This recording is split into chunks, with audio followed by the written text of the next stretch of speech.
But their clean-cut lifestyle is catching on. Fox Undercover takes you inside the straight edge. Also, the city trying to put a collar on the problem of stray animals. Find out what's being done to kids who call themselves straight edge. It may not sound controversial, but it is. Tonight, Fox Undercover gives us a look inside straight edge. Just another Saturday night in America's teen club scene. The band pounds out music while the kids pound each other. Especially if you look or act different.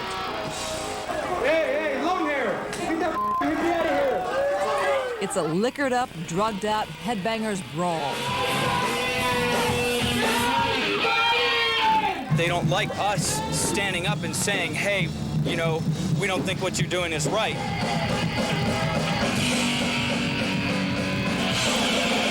But more and more teens are standing up, sick of the abuse, violence, and drugs. They're all, oh, I smoked a bowl last night and stuff. I just want to slap them and go, wake up, you know, grow up. So these kids are building their own scene. While it may look like any other punk or skinhead party, look closer. Not a beer, joint, or cigarette in sight.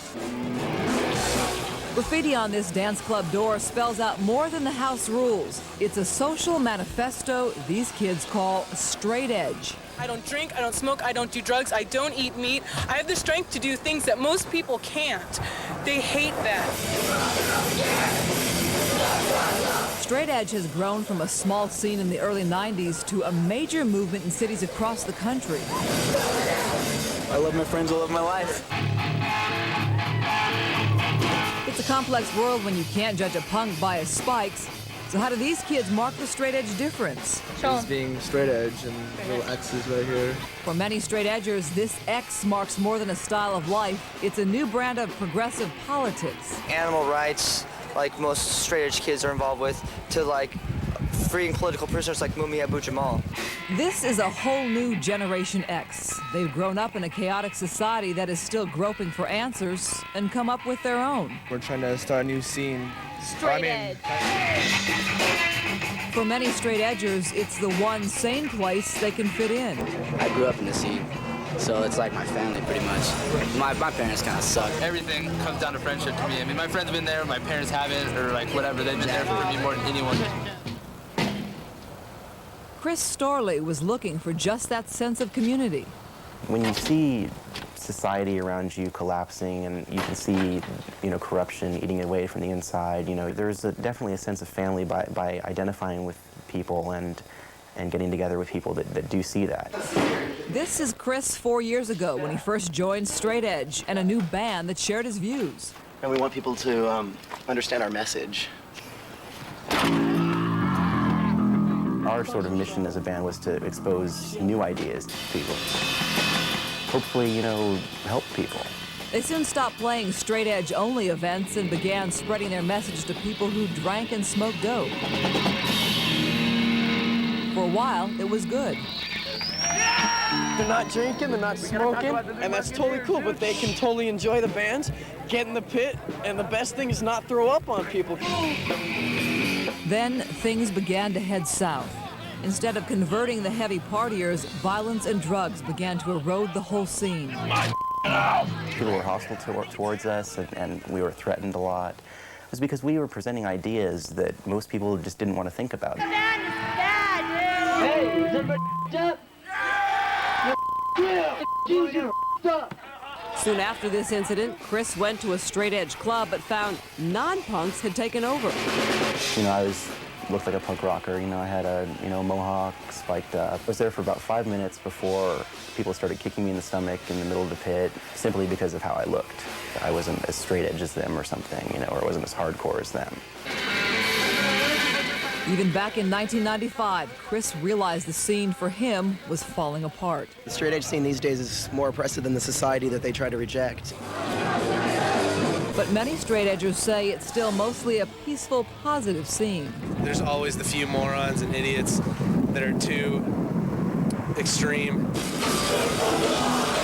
But extremists have left a permanent mark on the straight edge image, and this man's back. They don't like people who drink, and then it's probably pretty apparent that I was drunk. That militant side of straight edge, they are straight out Nazis. I would say that please don't take that as straight edge. But for most kids, a few extremists don't ruin a movement. I have met some of the best friends. Friends for life. Honestly, it's what it's all about, really. For Chris, the movement's over, but he hopes today's straight edgers can take back what's theirs. To see something that was, so positive and such, truly, in my opinion, a beautiful thing. The desire for change, the desire for truth, and to see that perverted, it's truly heartbreaking. Straight edge has been linked now to beatings, bombings, even murder. In part 2, Wednesday night, we'll look at whether that straight edge X now stands for extremist. An important Supreme Court decision today on welfare that could cost California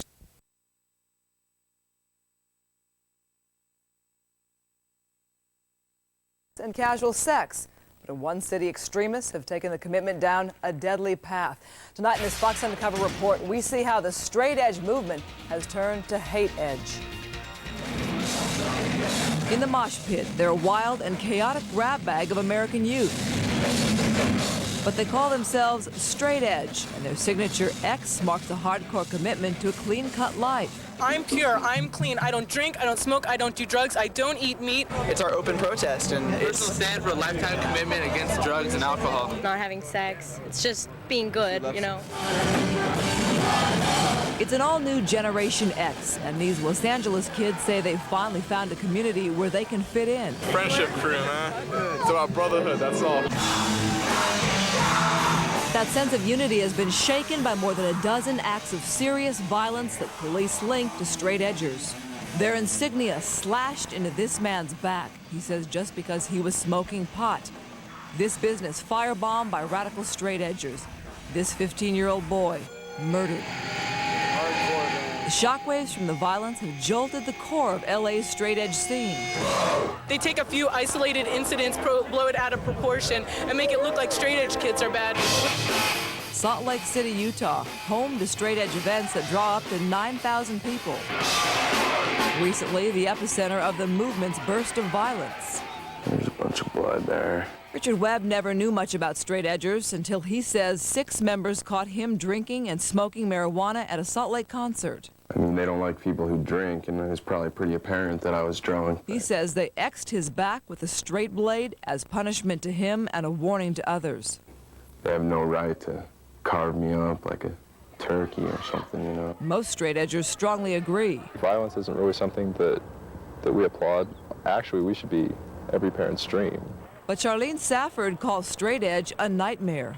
Firebombs ripped through her fur breeders co-op in Salt Lake City, causing $1 million in damage. Bombs thrown, police believe, by straight edgers linked to radical animal rights activists. Ma'am, you understand? You can't lay your problems laying them on the ground. The animal rights movement tends to be a natural outlet for many straight edgers, clean-living kids who don't eat meat. There's also moral issues like being vegetarian, being vegan. I'm vegan myself. But some straight edgers have made the leap from clean living to dirty deeds. Some so notorious, the fur industry has their pictures on a wanted poster. This one left blowing in the ashes of a firebombing. 4 straight edgers confessed to bombing this Salt Lake McDonald's for serving meat. Others allegedly bombed this craft store for selling leather goods. Mainstream animal rights activists denounced the bombings. I hear they're like a mean bunch. Oh, yeah. So do nearly all of Salt Lake's straight edgers, but listen to their frustration as they try to defend their movement. Some straight edge kids are out doing crimes, okay? Every kid in the valley goes out and does stuff, just as kids. We have to defend ourselves. So it's every single kid in the gang. Okay, burning up McDonald's, defending yourself?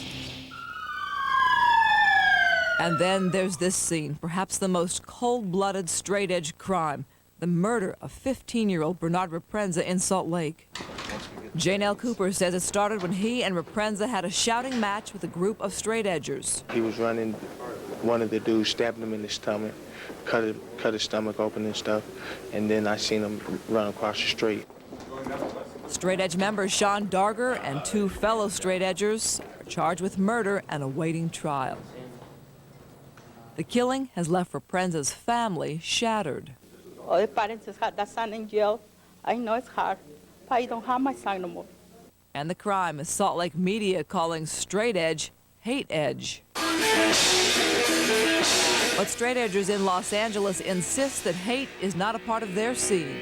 I just don't see why I get such a bad name just because some jerks in Salt Lake City go around killing guys. But if Salt Lake is the movement at its darkest, what's the bright side of straight edge? There's so much positivity, so much energy, so much ideas of revolutionizing the world through peace and to be for each other at all times.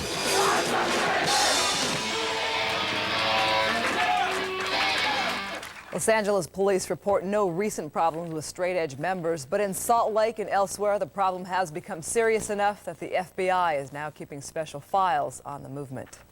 A real-life cliffhanger on a Southland beach will show you the dramatic rescue effort after a